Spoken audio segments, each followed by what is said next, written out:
In this video, we're going to talk about shoulder pain, the 3 different levels of pain, and how to progress from painful to pain-free. Hi, it's Coach E here from Precision Movement, and today we're going to talk about the shoulder pain solution.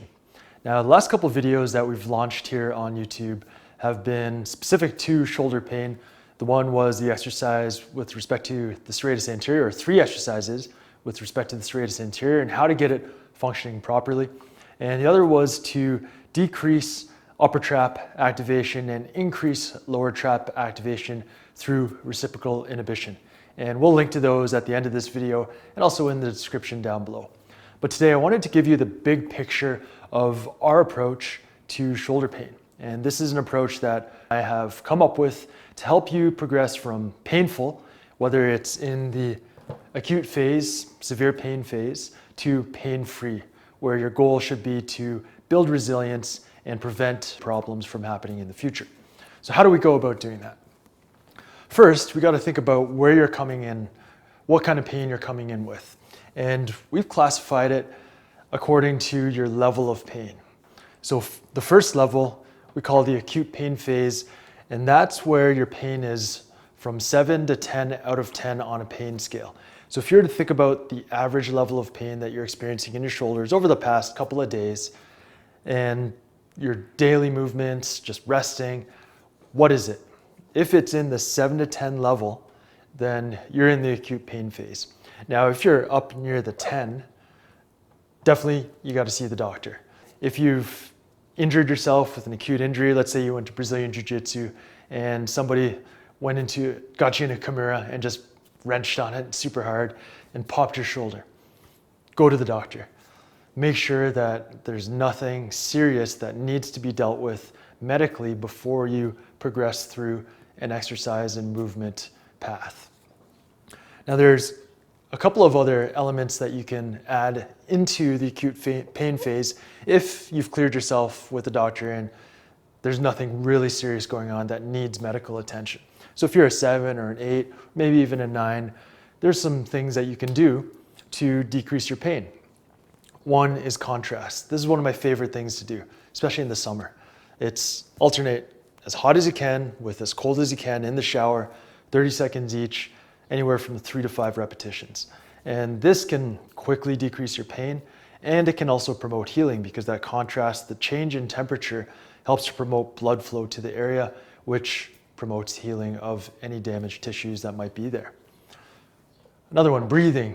Make sure you're breathing naturally, taking deep breaths, maybe do a relaxation meditation, because when you're in pain, the tendency is just to tense up.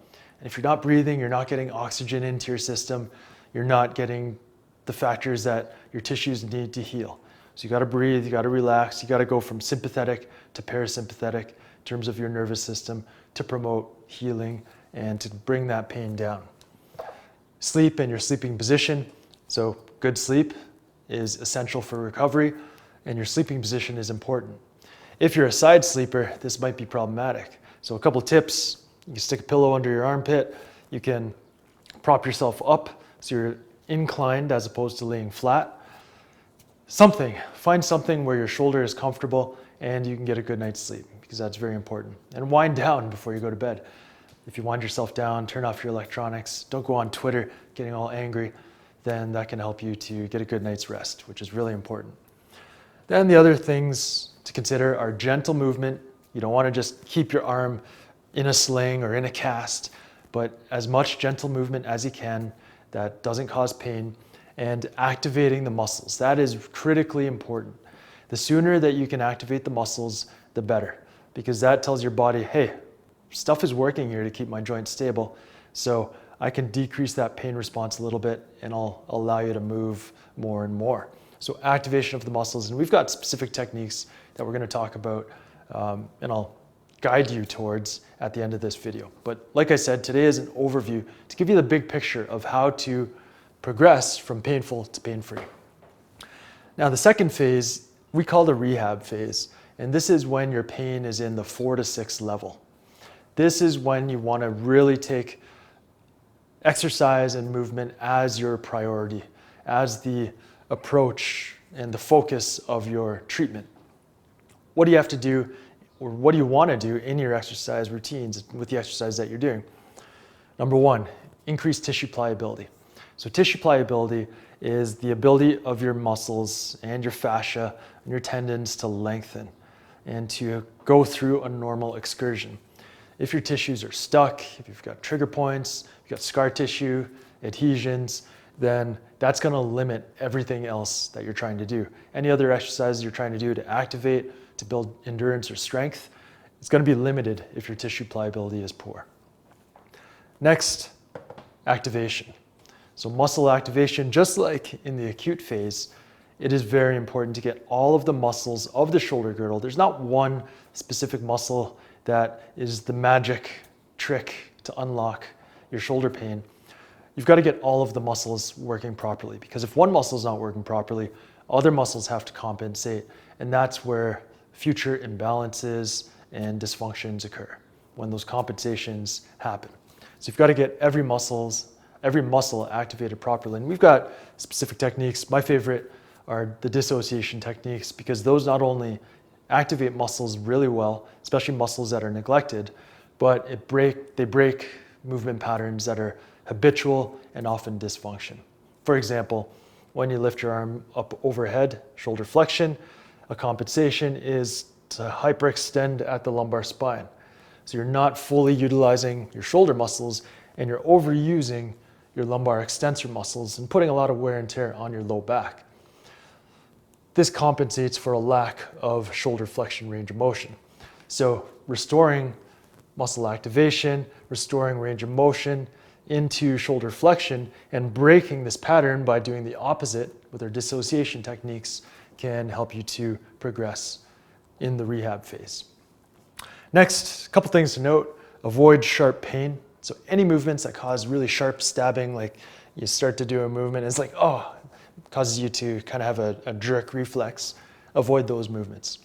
And especially early in the rehab phase, arms below shoulders.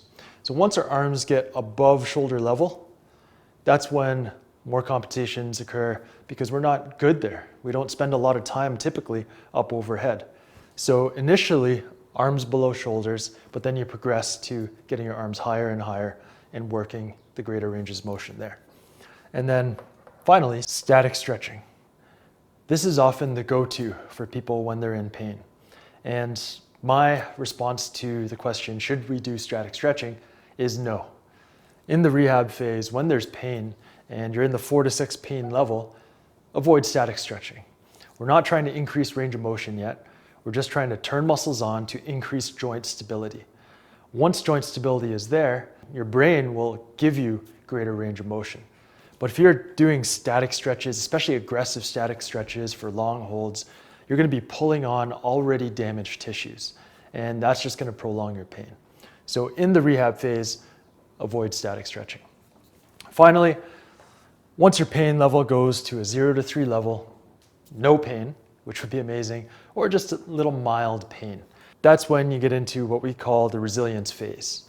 And the resilience phase, what you're trying to do here is increase range of motion, especially of ranges where you're deficient. Going back to my earlier example, shoulder flexion, if you can only reach to here, you're deficient in shoulder flexion. You want to get to at least 160 degrees to 180 degrees without any compensatory movements from the low back. So increasing your range of motion, especially of the ranges where you have limitations. Increasing muscle endurance and strength. That gives you capacity to handle whatever loads you're dealing with in your everyday life or your activities or your sports.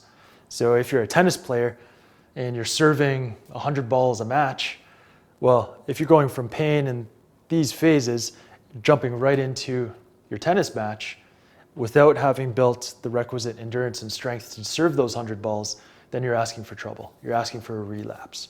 So building requisite endurance and strength, that's not only in the gym, but that's also on the tennis court, or on the baseball diamond, or wherever it is that you're playing or you're doing your thing.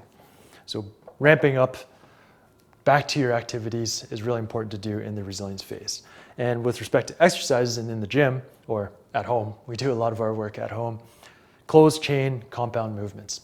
So closed chain movements are when your hands are on the ground and your body's moving around your hands. That's like a push-up or a chin-up, for example. And then a compound movement, again, push-up or chin-up, it's when more than one joint is working. So in the case of push-up, shoulders working, but also your elbows are working. You've got to stabilize your core. You need wrists to go into extension at the bottom of the range. You've got multiple joints working. The reason why we want to do compound movements here as opposed to here is because they're more complex. You can't isolate muscles that might not be activating properly, and they typically put more strain on the joints because you've got more load that you're dealing with. So compound movements and closed chain movements. Closed chain movements tend to better build strength and stability of joints, and they integrate your whole body to work together. For increased range of motion, ERE stands for End Range Expansion Techniques. If you've got a ROM Coach app or if you've done any of our courses in the past, you know our ERE techniques, and we do have a bunch here on YouTube as well. But ERE techniques are very specific. We're working at the end range. We're activating different muscles at that end range so that we have strength and stability at the end range. When you're just stretching, doing a static stretch, you're pulling on muscles, you're making them longer, but you're not necessarily building strength there. So if you don't have strength there and you increase range of motion, that actually leads to greater instability, which can increase your risk of injury. So this is a really high-level overview of our approach to shoulder pain and pain in general. I know I didn't get into any specifics about exercises or really details on how to apply all of these concepts because there's so much that goes into that. To get into specifics, we have launched the Shoulder Pain Solution Program, which follows this approach and has every exercise, routine, rep, set outlined. And there are 11 routines in this program, different phases that you work to, and it includes all of the elements that I went through today. So if you'd like to see what that program's all about, then click the link right here. And if you want to learn more about our approach and specific exercises that you could just try out, then check out these exercises up here. Thanks for watching. I hope I've given you some insights, and I'll see you next time. Peace.